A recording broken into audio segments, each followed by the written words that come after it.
দাদা কি হবে গো আজকে? আরে দাঁড়া না, আমি তো আছি, ঠিক ব্যবস্থা করে নেবো। আরে কি রে, তোদের কি কোনো কাণ্ড জ্ঞান বলে কিছু নেই? 8টা বাজে, আজকে বাড়িতে পুজো, তোদের সেই এক সপ্তাহ আগে থেকে বলা আছে। কখন যাবি আমার বাড়িতে? আমার নয় প্রচুর জ্বর হচ্ছে আজকে, বুঝলি? সে কি? আমারও বুঝলে পেটটা সকাল থেকে খুব কনকন করছে, আমি মনে হয় আজকে আর যেতে পারবো না। তোরও একই অবস্থা, কি হবে বল দেখিনি। আবার কে ফোন করে? হ্যাঁ হ্যালো,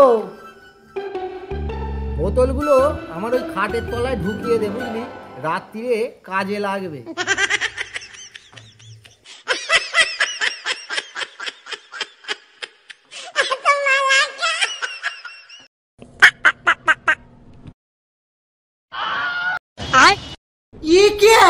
আরে তোর পুজো মানে আমাদের পুজো, চলো চলো, তবে খালি বল।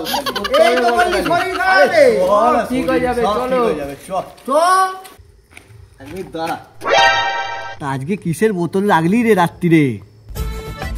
সেরাম কিছু নয় রে, ওই যে জলের বোতলগুলো রাত্রিরে লোক খাবে না, সেইগুলোকে খাটের তলায় রাখতে বললুম।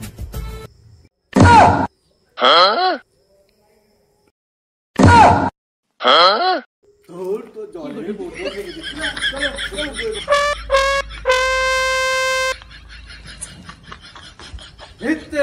নিমন্ত্রণ নিয়ে যাচ্ছে না, গোষ্ঠীর পিন্ডি যাচ্ছে। হ্যাঁ, চলো জীবনে উন্নতি করতে পারবি না।